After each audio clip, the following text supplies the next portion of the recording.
Hey there everybody, back with another decklist and speed paint video.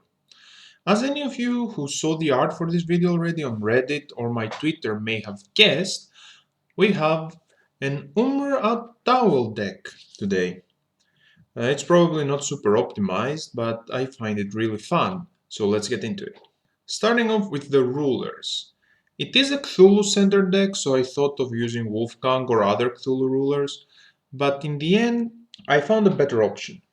We're using Milest and Moojdart because of the options they bring to this deck. Milest's first turn fire wheel production is key to get our combo off as fast as possible, and Moojdart can help fix our hand in case we get some card that we want in the deck even after Remulligan. Now going on to the main deck, our protagonist for this deck that we run 3 of is Umr at-Tawil from Echoes of the New World. Relatively old card, but the effect is super fun. When he enters the field, he brings 3 non-chance of cost 1, 2, and 3, one of each, into the field. But he costs 7 will, which is huge. So, how are we bringing him into the field fast? We use a card called Magic Beanstalk.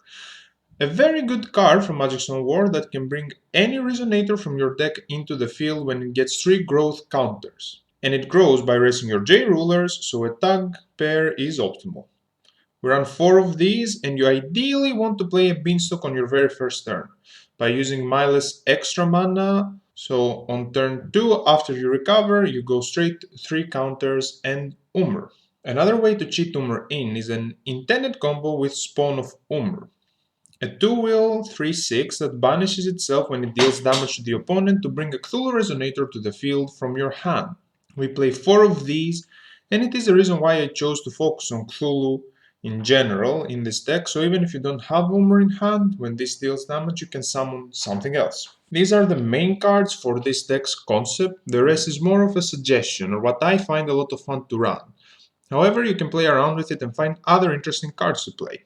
Let's go to the lower cost cards. We run 4 the Transformed, a very good early game card. It does damage to your opponent's life and hits their hand. 4 Rukh Egg that pairs up with some incarnation stuff that you'll see in a bit. And it helps with keeping our hand relatively full because it searches when it dies. 4 Shub-Niggurath, Gatekeeper of Outer World, another searcher. If you're awakening you can extend into more plays. And 2 Yog-Sothoth, True Hunger. You mainly want this card in your deck, that's why we only play 2. So Umr can bring it out to give everything swiftness. And now moving on to higher cost stuff, we have 3 Cthugha, the Living Flame. We want to use the Incarnation to get more attacks in and push for game, as well as kill our eggs. 4 Umr at-Tawil, Keymaster of Outer World. We really like the extra mana for our Cthulhu Resonators, especially we get into the long game. 3 Hastur, the Unspeakable, more incarnation stuff,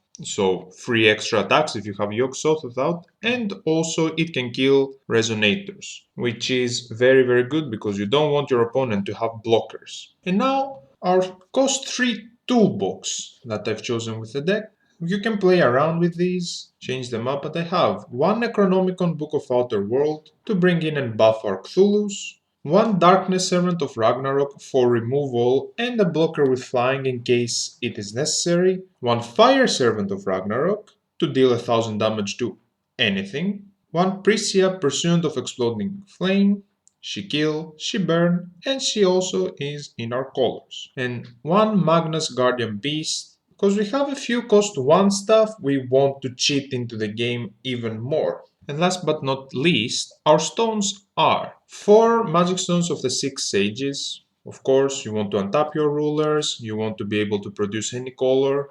It's the best stone to come on turn 1. 2 Magic Stone of Black Silence, 1 Dark Depth, 1 Deep Root, 1 Blasting Waves, and 1 Scorched Bales. This is kind of flexible, and you might want to make everything into stones that produce Windwheel, so you know you can play the Beanstalk on turn 1. But I find some other color stones to be a little bit better in case you don't get the Beanstalk. And now we're gonna move on to the speed paint, and there is a little combo after that. So stick around and see you next time.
And now a combo!